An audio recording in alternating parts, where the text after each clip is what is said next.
Oke, kali ini kita bakal bedah tuntas salah satu raksasa tambang Indonesia, Merdeka Copper Gold atau MDKA. Kenapa? Karena mereka ini lagi di persimpangan jalan yang krusial banget. Langsung aja kita mulai dengan satu angka yang bikin heboh para investor, plus 55%. Yap, ini adalah proyeksi lonjakan pendapatan MDKA buat tahun 2026. 55% loh. Nah, ini yang bikin aneh. Pertumbuhan segede ini muncul tepat setelah setahun sebelumnya mereka malah rugi bersih. Loh kok bisa? Gimana ceritanya? Dari rugi bisa loncat setinggi itu? Oke, biar ngerti ceritanya, kita bakal bedah bareng-bareng. Kita mulai dari tantangan MDKA di 2025, terus kita lihat jurus andalan mereka di 2026, yaitu katalis emasnya. Abis itu kita intip juga aset nikel dan tembaganya, kita bandingin MDKA sama kompetitor, dan terakhir kita timbang-timbang. Ini prospeknya cerah banget atau justru banyak risikonya? Oke, bagian pertama.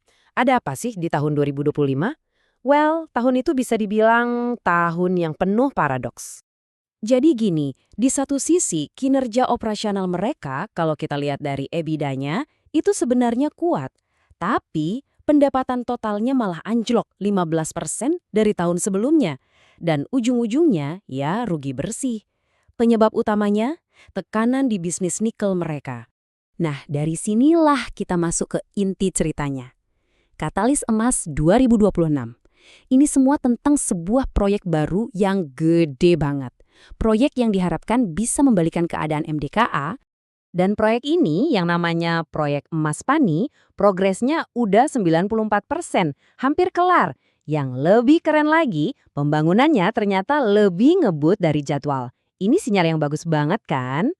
Timeline-nya juga jelas banget, penambangan udah jalan dari Oktober 2025, dan momen yang paling ditunggu-tunggu, yaitu produksi emas pertamanya, itu ditargetkan di kuartal pertama 2026. Wah, sebentar lagi dong berarti. Sekarang lihat dampaknya. Gila kan? Proyek Pani ini sendiri diproyeksi bakal nambahin lebih dari 100.000 ons emas di tahun pertama.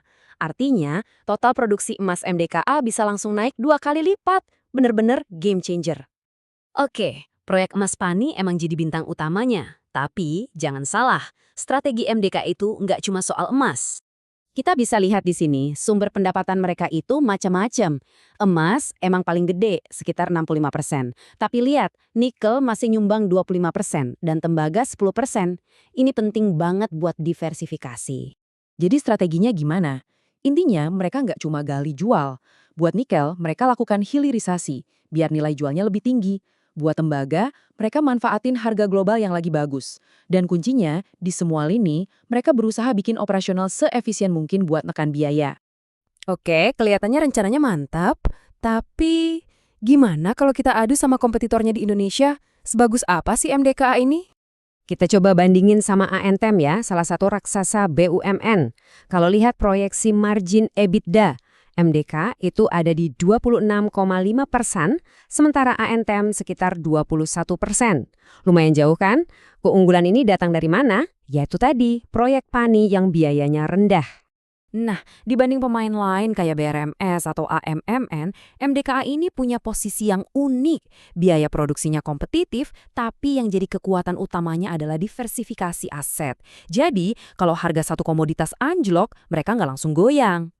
Oke, kita udah lihat ceritanya. Sekarang, bagian terakhir. Kita coba simbangkan. Apa aja potensinya dan apa aja resikonya. Soal potensi, ini jelas banget bergantung sama harga komoditas. Kalau harga emas lagi bagus-bagusnya atau bullish, pendapatan MDKA bisa melesat jauh di atas perkiraan. Bahkan bisa nyentuh 3,5–4 miliar dolar. Wow! Tapi tentu ada tapinya. Pertumbuhan ini nggak ada jaminannya. Risikonya juga nyata. Pertama, harga komoditas itu kan naik turun. Terus, proyek Pani ini walaupun prospeknya bagus, eksekusinya harus mulus, nggak boleh ada kendala. Belum lagi masih ada biaya operasional di tambang lama yang cukup tinggi. Dan jangan lupa soal perizinan dari pemerintah. Walaupun ada risiko-risiko tadi, para analis kelihatannya tetap optimis.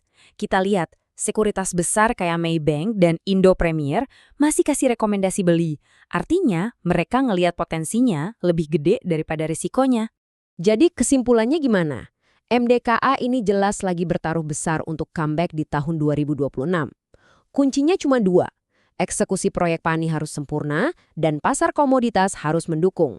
Nah, pertanyaannya tinggal satu. Apakah pertaruhan emas ini bakal berhasil? Kita lihat saja nanti.